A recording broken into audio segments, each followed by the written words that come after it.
So these are biggest mistakes. Number 1 is not spending enough time. 2 is doing too many grammar exercises. So grammar is good, don't focus on it. 3 is no extensive studying. So I notice people when they feel that they have to sit down to learn Dutch. Maybe that's you. If you think you have to sit down and study, it's not true. You can lie down and read, you can walk and listen on your headphones, you can chat with people. So please use podcast, books, and videos. 4, focusing too much on speaking. Let me talk about that later. I noticed that many of my students, especially the lower levels, they focus on the output. But the output, as you've seen, is, according to most studies, it's something small, right? And I noticed this for me as well. The most of my learning is done when I read and when I listen, and then a little bit helps when I speak. Also, speaking is not very easy because you have to find someone, you have to make time for 2 people, right? Then you have to find someone that has the patience. Usually it costs money, right? So try to do speaking. Of course, speaking is amazing, and we all want to speak, but 2-3 hours a week is really amazing, right? If you do that. And then all the other hours, you can listen, read, watch videos, write sentences, things like that. Then number 5 is trying to memorize words. And 6 is worrying about forgetting words. And those 2 things have to do with each other. Let's look at the last 3, by the way. So the last one is worrying about forgetting words. And to those people who want to remember everything, I tell you, if it is important, you will see it again. If you won't see it again, it wasn't important. It's not my sentence. I've heard it before. So if something is important, when you keep on listening and watching videos, you'll see the word so many times that after 7 times you remember it, right? So don't worry. Be happy. Another way to look at this is look at the forgetting curve. So worrying about forgetting words doesn't make sense because you have to forget them to learn them. And what I mean by that is, before we've seen that you have to see a word 7 or 10 times to remember it, right? That means 7 or 10 times you'll forget it first, right? And what happens is that you see the word and you maybe in the context, you know more or less what it means, right? That means, if you look at this curve, it means after 1 day or 2 days, you'll pretty much don't really know what it means again. And after 6 or 7 days, no idea. You'll see the words again, you don't even recognize it. What happens if you see it the next day? So this 1 means 1 day. Oh, time remembered, yeah. If you see it 1 day later, then it will take you also more time before you forget it. So if you see a word 4 or 5 times, it will take you many weeks before you forget it again, right? And this is one system that you can use to do that you make these 5 boxes and you do flashcards, right? And when you remember it, you put it in the next box. If you don't, you put it in the previous box. And what they claim, okay, the people that use this method, is that after 5 days, if you've seen the word, oh, sorry, not after 5 days. Let me explain better. 1, it means 1 day. It means you'll check it again after 1 day. You put it in the next box. It means you check it again after 2 days. In the next box after 3 days, 4 and 5. Or you can take longer intervals, right? First 1 day, then 2 days, then 5 days, then 10 days. And it means after the word went out of the 5th box, you'll remember it forever. That's what they say. I noticed with Persian that even after it went out in the last box, I also forgot it again. But maybe that's because Persian is very hard. Dutch is very simple compared to, because it's close to English, remember? So maybe for Dutch it does work.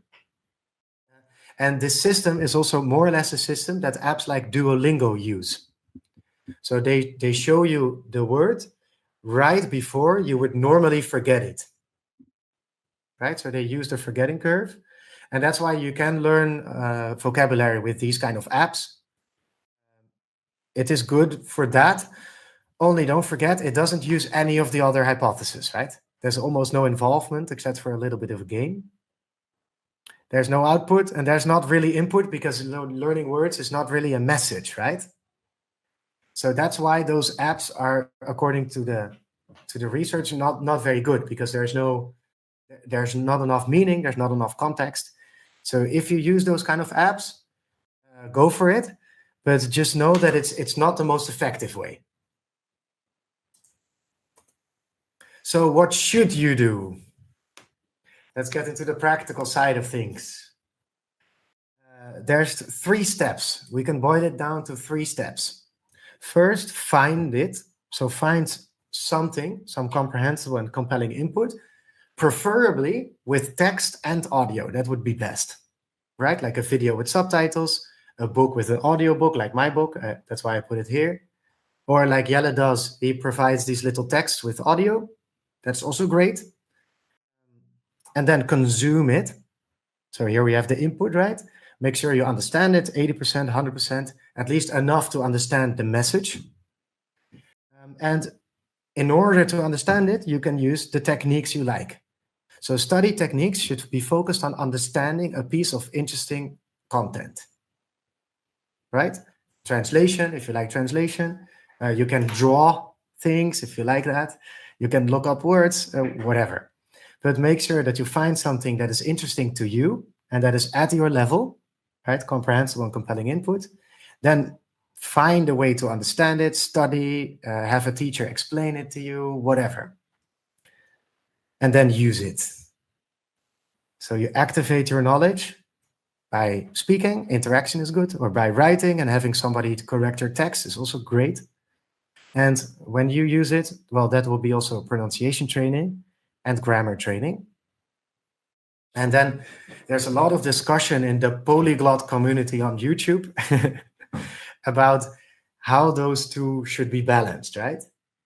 So how much input and how much output, how much of consuming and using you should do. I find that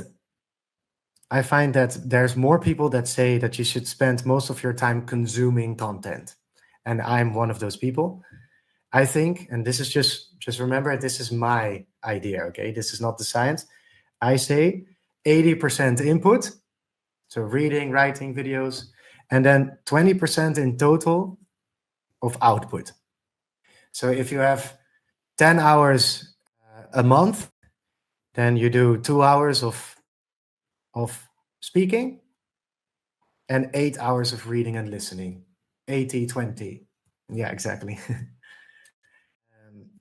Of course, what you can also do, and this is what I saw on the Going Dutch community, I think it's an amazing way, is you can take different phases. You can say, okay, I'm now going to do 2 months. I'm just going to binge Netflix. And then I'm going to book 3 classes a week to practice. That's also okay. That's also doing 80-20, but in a different way, of course, right? So I find that this is the most useful. So then your language plan can look like this. I was very happy making this. So your A1 level, you can do this by Bart de Pauw. If you guys want, I can send you all the links. Then you finish the series. You read my book and you listen to it. You're a beginner. Then you feel like you've learned a lot of words, right? In my book, I always promise you learn 1,500 words. Let's say that you don't believe it. You want to see if you can use them. You go to the Going Dutch community. You take classes. That will be the output phase, right? Then you're like, oh, it was okay, but I need more. Then you'll go back to an input phase, right? And you binge Netflix and you start using Journaal in Makkelijke Taal.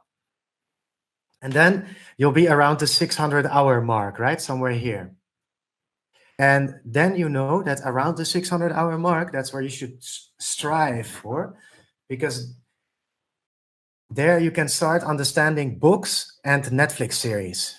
And if you can just read books and, watch Netflix series, things are getting so much easier because you can put in the hours very easily, So this is the hard part here. And here it just becomes a matter of time.